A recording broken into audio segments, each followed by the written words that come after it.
Hello viewers. जो आज का हमारा टॉपिक है वो modes of operation of D MOSFET है।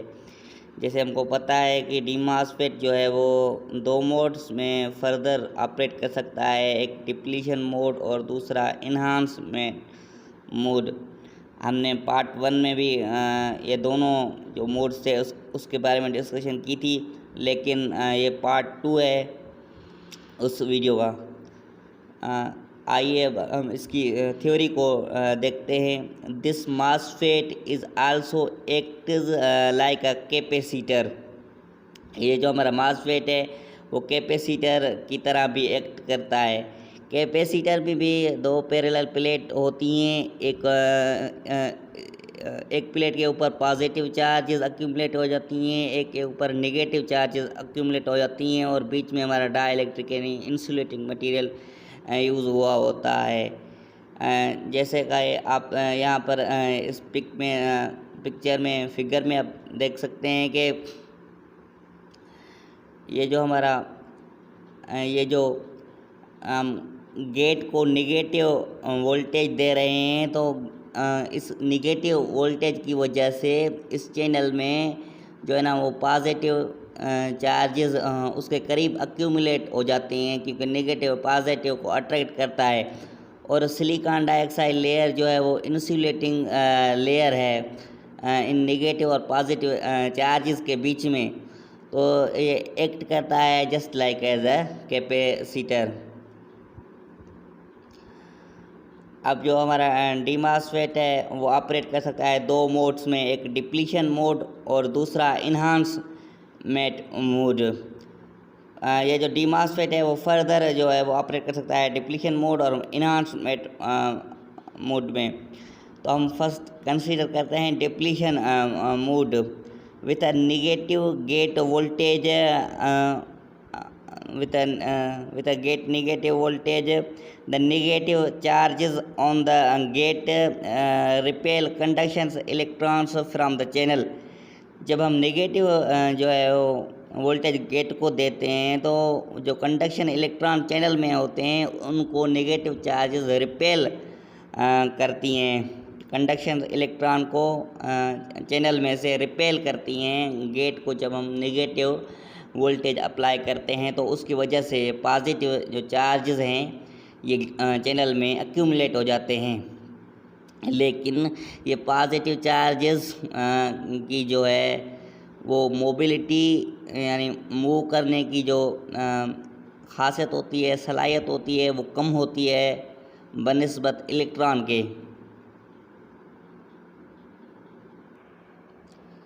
Leaving positive ions in their place.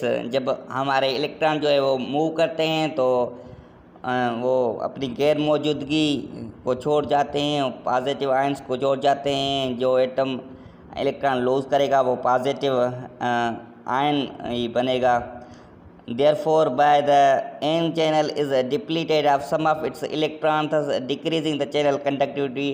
और इस चैनल में जो है इलेक्ट्रॉन्स वो कम होते जाएंगे और चैनल की कंडक्टिविटी भी डिक्रीज होती जाएगी।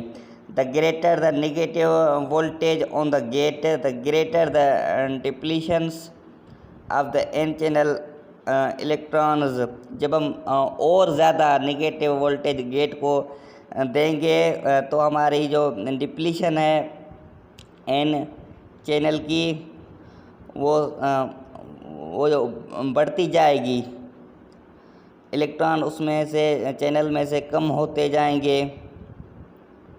और जब हमारा एक स्पेसिफिक वैल्यू आएगा वोल्टेज का, it is sufficient negative gate source voltage the channel is totally depleted and drain current is zero. जब हमारे पूरे इलेक्ट्रॉन जो हैं वो चैनल में से निकल जाएंगे, यहाँ पर सिर्फ पॉजिटिव चार्जेस हो जाएंगे और पॉजिटिव चार्ज की मोबिलिटी नहीं होती, इसलिए हमारा ड्रेन करंट जो होता है, ये जो ड्रेन करंट है ये ID ये इज इक्वल टू ज़ीरो हो जाता है। ये ड्रेन रेजिस्टर है, उसमें से जो करंट है वो फ्लो नहीं करती ड्रेन में से। दूसरा हमारा टाइप है इन्हांसमेंट मोड।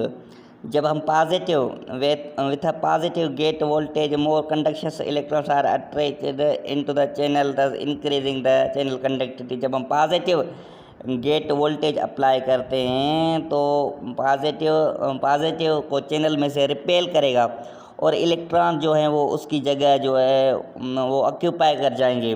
तो इलेक्ट्रॉन की वैसे भी कंडक्टिविटी ज़्यादा होती है, तो इसकी वजह से more conduction electrons are attached into the channel increasing the channel conductivity. उसकी वजह से चैनल की कंडक्टिविटी इंक्रीज़ हो जाती है। ये डी मॉसफेट है, इसके सिंबल्स होते हैं।